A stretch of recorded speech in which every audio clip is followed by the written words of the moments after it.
I'm Connor Reid with words to that effect. Stories of the fiction that shapes popular culture. His head moved. His mouth glided up her neck with feather-light brushes to that hollow beneath her ear. Then something hot and wet. His tongue. Adeline's heart surged into a dizzying pace, and her lungs, only just recovered, sped up in concert. She opened her mouth to say something, but all that came out was a breathy stutter. All sounds and no pattern. Thoughtless sounds. Khalil took the sound as a request, and soon his mouth was on hers, hot and vibrant, firm and kneading, strong despite that terrible wound he carried. He wanted her, and it felt right. It felt fierce and free and absolutely necessary if she wanted to maintain her sanity. She'd heard that hormones could make people stupid, and she didn't care. She was going to do something stupid, and it felt brilliant. A steamy extract from Falling for Her Reluctant Shake by Amelie Berlin. As you might have guessed, it's a Mills and Boon romance novel. The style is pretty easy to recognise and to imitate or parody, because it works to a very strict formula. From its front cover and the precise length of the novel to its characterisation and plot and ending, Mills and Boon romance novels are very, very predictable. Boringly or reassuringly so, depending on your point of view. But of course, this is just one type of romance novel. There are many, many more. Romance is a billion-dollar industry, and the biggest names, the likes of Nora Robers, Danielle Steele, Johanna Lindsey, and many others, are huge best-selling authors. These are writers of what are called single-title romances, one-off, self-contained novels, published just like most novels are. Mills and Boon books, on the other hand, are designated as category romances, where novels are produced in themed series. So the extract you just heard is from the Mills and Boon medical series, where you will only find love stories set in and around hospitals and featuring doctors and nurses and so on. The author is relatively unimportant in these novels compared to the series that the book fits into. We'll come back to this and to the publishing phenomenon that is Mills and Boon's in just a little bit. Before that, though, I wanted to understand a little about the background to romance writing. Hello? Hi, can you hear me there? Yeah, how are you? Not too bad, not too bad.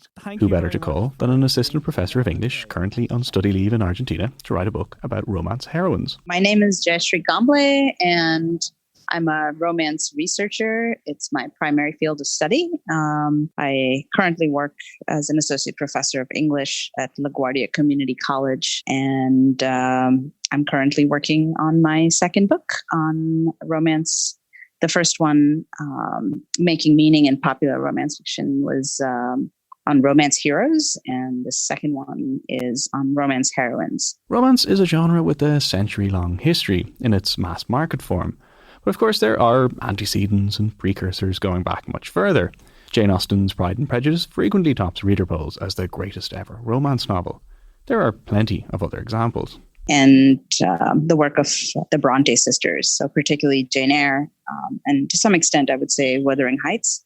And then even further back, we trace some structural similarity with Richardson's Pamela. So those are kind of the major sort of now canonized works that are in some ways predecessors to the modern mass market romance. Samuel Richardson's Pamela, or Virtue Rewarded, is one of the first ever novels in English, published in 1740. In the novel, Pamela, a servant, tells her story, in which she repeatedly attempts to avoid the unwanted advances of her lecherous employer, until finally her virtue is rewarded and he makes her an honest marriage proposal. Not exactly a Me Too story, but it was a very early romance in which a female character's perspective is given in full and her feelings and character explored in depth. There are also slightly more recent models that you can find in the work of Georgette Heyer. She's writing closer to the beginning of the 20th century, but her work is historical romance, so they're set in a sort of Regency England time period. And so that's kind of the model that currently the folks who write historical or Regency romances often sort of hark back to. And as you may well be aware, historical romance is a huge subcategory within the romance genre. There are other more specific precursors too to different subgenres of romance. So, for example, paranormal and supernatural romance is another huge subgenre, and this then has its roots in the Gothic tradition. Really though, it was the middle of the 20th century when the romance novel as we know it today began to come together. Like any genre, romance fiction has rules and expectations, things that a novel should always or should never have, and then, of course, all the ensuing disagreements and arguments about what exactly those things are. As you might expect, other than there being some romance, there's very little agreement on what elements a romance novel must have. The one thing that most can agree on, though, is the HEA. I think for it's something to be a mass market popular romance novel, the non-negotiable one is the happy ending. And the form that the happy ending takes has changed, but there has to be some kind of assurance that the protagonists of that love story arc are going to be together for the foreseeable future. And so in romance terminology, we used to talk about the HEA, the happily ever after, as being the crucial trope, the one you can't do without. Now we also talk about the HFN, which is the happy for now. Not every romance has to end with traditional marriage, but the protagonist should at least be happy at the end, happy for now. Other than this, though, there is huge variation in what a romance novel might be. There are subgenres: historical, modern, supernatural, science fiction and fantasy, and so on. And the genre has also massively diversified in more recent decades, far beyond its early roots. I think I said at the beginning that mass market romance sort of started, right, as an English language form. It had Caucasian, straight, cis protagonists, often between the ages of like 18 and 30. Often the stories were set in the UK. And, you know, apart from like the quote unquote colonies or Commonwealth, they were set in places that seemed like exotic, but in Europe, such as the Mediterranean. So that was kind of the early structure. The dog, by the way, was seemingly not happy with our discussion of romance novels. And then over the last 40 years, almost all of those axes have changed. Not that the old ones have been abandoned, but just new ones keep getting added. And the demand for that kind of change has been very, very loud in the last few years. Even sort of the basic configuration of a young woman with an older, often, you know, much more worldly and wealthy man now has changed to many, many other types. So you can have different types of couples. There are also, though they're not quite as mainstream, but there are also many romance novels with a ménage à trois configuration. There are many more interracial relationships. There are many more subgenres within romance that prioritize other set of companion plot arcs, whether it's like solving a mystery or fighting human or non-human enemies. And then we've got like Twitter movements in more recent years, like hashtag We Need Diverse Romance, which are calling for publishing entirely to sort of rethink what it's doing, to include more authors of color, more editors of color, more agents of color, and that they're asking for plots that depict, other experiences that would have been centered in the past. However, despite this diversification and variation, despite the existence of a huge spectrum of romance novels, from the predictable and cliché-ridden on one end to the innovative, original and inspiring on the other, romance does not get a good rap. There's frequently a sneering attitude towards romance fiction, cheap, disposable, rubbish read by women who don't appreciate real literature. It's an attitude that exists towards all genre fiction to a degree, but in recent decades, detective fiction, science fiction, and horror, for example, have all become a lot more respectable. They're the subject of literary criticism, newspaper reviews, university posts. This has not really been the case for romance, at least until very recently. It is far down the scale of literary respectability, and for lots of people fails the "would I like to be seen reading this on the bus" test. There are a few reasons for this. Firstly, there's just a lack of knowledge about the genre. I think there are assumptions that were made that the genre somehow, because it's about love, only has one story, and that essentially actually that there's one romance novel. And what else is there to say about it if there's just one romance novel? And so I think those assumptions and prejudices definitely might have worked against it being more key or turning more mainstream as popular culture studies blossomed. Secondly, there are reasons which have nothing to do with literature and everything to do with sexism. There's certainly some element of sexism attached to it, of course. Sort of old, denigration of any form that is attached to women and women's lives. And so I think there was anyway a sense that it was far too sentimental. It wasn't, attending to the really cerebral or the really universal human experience. Finally, I think there's a lot of conflation that goes on when people think about romance novels. For a lot of non-readers, when they think romance, they think solely of one type of category romance, the novels they see so prominently in supermarkets and bookshops with their instantly recognisable covers. Essentially, because of the phenomenal success of Mills and Boon and other companies like it, these types of novels have, in many people's minds, become the entire genre. "Come to dinner with me anyway," he ordered her. And there was something about the way he said things, as if they were laws instead of requests, that, oddly, made her want to obey him. She had to lock her knees to keep from moving toward him. She, who was famous for her attitude problems and inability to follow the orders of people who were paying her to listen to them. What was that? "You can consider it a date." Maggie assumed that he was joking, because he had to be joking, of course. No one asked her for dates, even roundabout ones like this one. She had "stay the hell away from me" stamped all over her face, she was pretty sure. And the few times anyone had actually mustered up all their courage and asked that scrappy Stratford girl on a date, he had not been a king. That's Bride by Royal Decree. Of course, it's easy to write off books like this as cheap and disposable and formulaic. They are cheap. Paperbacks cost about €6, the ebook versions are $2.99. And they are disposable. Avid readers churn through them and then move on to the next in the series. That's how they're marketed. They're also entirely formulaic. That's the point. Readers want escapism and fun and exotic romance. They're published alongside extensive market research, so they conform precisely to reader expectations. And Mills and Boon have been successfully doing this for a century. I mean, as far as I'm concerned, they're really the sort of alpha of it all. They started the genre. Mass market romance exists because Mills and Boon started publishing love stories. They were a general publisher in the first decade of the 20th century. They were doing school textbooks. They were doing Jack London, all kinds of things, but they really started publishing love stories almost exclusively, initially in hardback and then in paperback after World War II. And what really expanded the genre's reach was that a Canadian company named Harlequin started reprinting Mills and Boon novels for the North American market.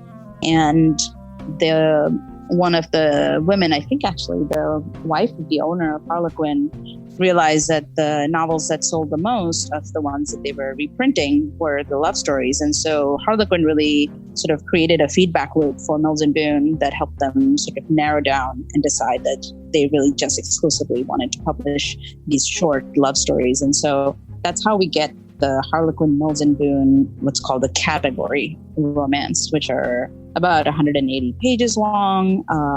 There's a fairly tight structure to the plot.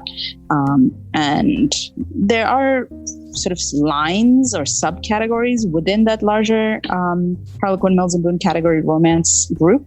And they usually have to do with what else is emphasized in the plot, like a thriller element, and maybe like a higher degree of sexual activity.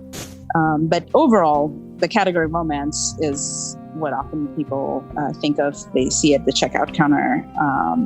It's compact, it's numbered, and it's a novel that you will foreground the publisher and the line of that subgenre over the author. The stylization of the cover so that it had this uniform appearance, so that the name of the company was quite big, that they had a particular logo that was very prominent, then the numbering system. So, for example, there's the Dare series. Sensual love stories featuring smart, sassy heroines you'd want as a best friend, and compelling, intense heroes who are worthy of them. The Historical series. Indulge your fantasies of delicious Regency rakes, fierce Viking warriors, and rugged Highlanders. Or the True Love series. Celebrate true love with tender stories of heartfelt romance, from the rush of falling in love to the joy a new baby can bring, and a focus on the emotional heart of a relationship. And they had a subscription model. I believe they still might. And so if you were a reader, you subscribe to Harlequin Muslim category romance by month. And they would send you 6 novels or 4 novels every month. And so that's how they sold them. So not only were they found everywhere else, including, I think, in the UK, but also certainly in my experience growing up in India, in used bookshops. And so they sort of had a secondary life. They kept circulating even after the first sale through this secondary system of the used bookstore. And in India, the sort of neighborhood circulating library. And so they've kind of had an extended life because of the way that they've been sort of constructed and marketed to look like they are standardized and that you can trust that what you'll get inside is this very specific structure of a love story. A Mills and Boon novel is sold worldwide every 4 seconds. Talking about worldwide international success, I wanted to take a quick break to talk about Patreon. An episode of Words to that effect is not, alas, downloaded every 4 seconds yet. But if you do listen to the show, you appreciate the research and scripting and editing and other work that goes into it, then maybe you'd like to become a patron. If you head to patreon.com/WTTE, you can join up, get access to bonus episodes and other goodies, and help the show grow. I'll also thank you personally on the show, so you could join the list of amazing people like Rachel and Daryl and Julianne and Margaret, who have all signed up most recently. So that's patreon.com/WTTE. Back to the romance. So the conflation of different types of romance novels also happens, I think, with so-called bodice rippers. So these are the novels from the 70s and thereabouts with particularly distinct covers. You know, the young virginal woman with heaving bosoms, the brooding man with flowing locks grasping her in his arms. There are some photos on the website if you want to have a look. The sex in these novels was a lot more graphic than in previous decades, and the rape fantasy was a central part of it. An aspect which, pretty understandably, gives romance fiction a very bad name, even if these are very much a historical part of the genre by now. Incidentally, the brooding man with the flowing hair on the cover of lots of these novels from this period was the famed Fabio Lanzoni, known simply as Fabio. The Italian model and actor became renowned as a cover model for romance novels throughout the 80s and 90s. His subsequent career has involved multiple cameos in film and TV. He was in Zoolander, for example, if you remember. More recently, he played the Pope in Sharknado 5 Global Swarming. Or at least according to Wikipedia did. I have unfortunately not seen the no doubt wonderful Sharknado 5. So Fabio is associated with these romance novels as well, but he did not appear on any Mills and Boon Harlequin as far as I know.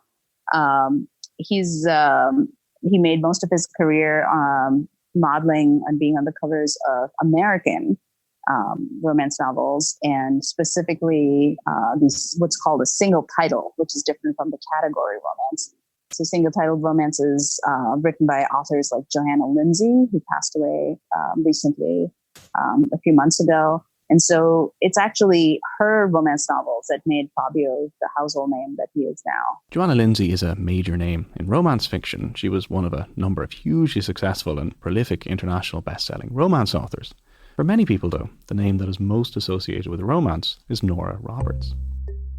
Nora Robers certainly is and has been key, seminal to the genre, really, in some ways, I think identified with the genre with good reason for, I would say at this point, 45 years, something like that.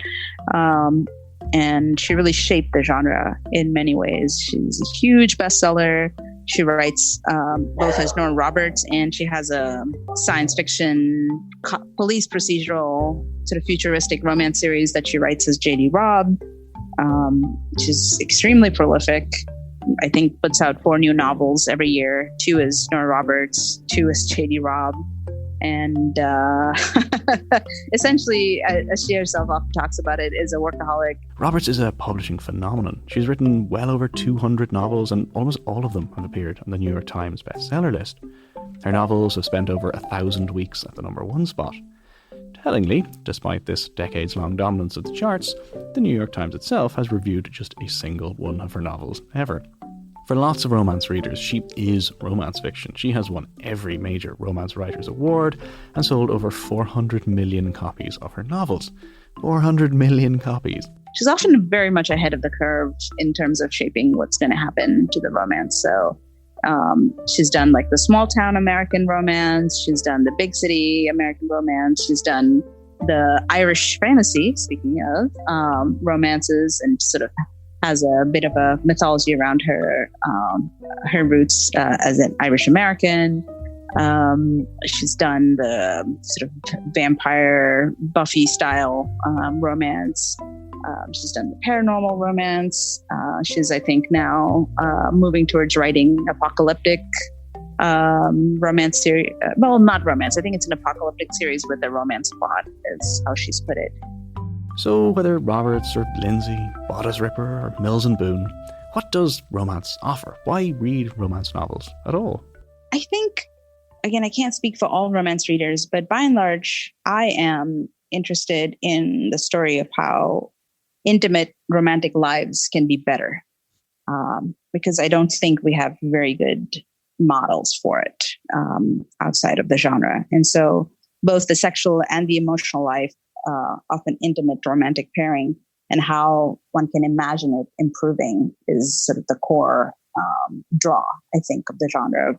And I think that might be true for other readers as well. And more centrally, and this is the idea I'm working through in my current book, is I'm interested in how the heroine of such a plot, of a romance plot, can attain what are otherwise everywhere else in our society, I think, seen as very contradictory goals, which is how to have a strong, intimate partnership with an equitable division of labor, both physical, emotional, and financial, and a successful professional trajectory with or without an intimate partner. So I think that romance is constantly trying to figure out how to bridge those two things, which otherwise we keep getting messages is not possible.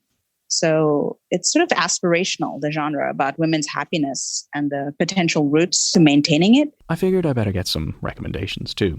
I'm not sure about the dog's feelings on all of this. So Sherry Thomas's My Beautiful Enemy is my personal recommendation for anyone who's interested in historical romance. So the two main distinctions in the genre are contemporary romance and historical romance. And so this particular novel is a historical romance, and it has a biracial heroine, and it's set both in Qing era China, so late 19th century China, and late 19th century or Victorian England. And so I like the scope of it, and I think some of the best romance novels are actually able to sort of give you a sense of how characters fit into the larger political and economic and social landscape of their time. And I think she's done a great job of that. The other major one I want to mention is Beverly Jenkins, who's an African-American romance author and has been writing African-American romance for a long time, despite the industry and the gatekeepers often saying that there was no market for it, no one wanted to really read it, et cetera, et cetera. But she's been doing it and very well for like 30-something years. Maybe you're already an avid romance reader. Maybe you've written off the entire genre on the basis of some book covers or a misunderstanding of what romance fiction really is or can be. Or maybe you're wavering and this episode has pushed you over the edge, convinced you to go discover some new fiction. There's a whole world of handsome strangers waiting for you. She'd already accidentally made eye contact with hot stuff in the swanky suit today, and many more times since he'd started taking her train. It was hard not to. With his overlong hair and rugged stubble, the man was a study in the kind of dark, broody countenance you just couldn't fake.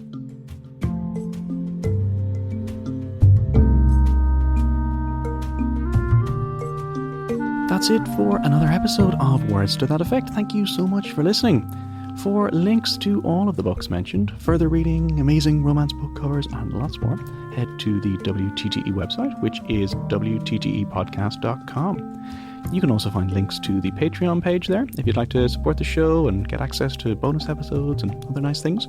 If you can't do that, maybe instead you could simply tell someone about the show. Send them a link to the show, recommend it in person. I would really appreciate it. A huge thanks this week to Professor Comblé. I've put links to her work on the website, and her as of yet untitled work on romance heroines should be out later this year. The International Association for the Study of Popular Romance is another place you can head to for more info. That's at iasbr.org, and I'll put a link to that on the site too. Thanks also to the amazing Amy O'Dwyer, who voiced all those lovely Mills and Boon extracts you heard. Music this week was from Blue Dot Sessions. And finally, you can follow the show at Words to That Effect on Instagram and Facebook. And I'm on Twitter at CEDReid, CED or EID. And that's it. I'll see you in 2 weeks. This podcast is part of the Headstuff Podcast Network.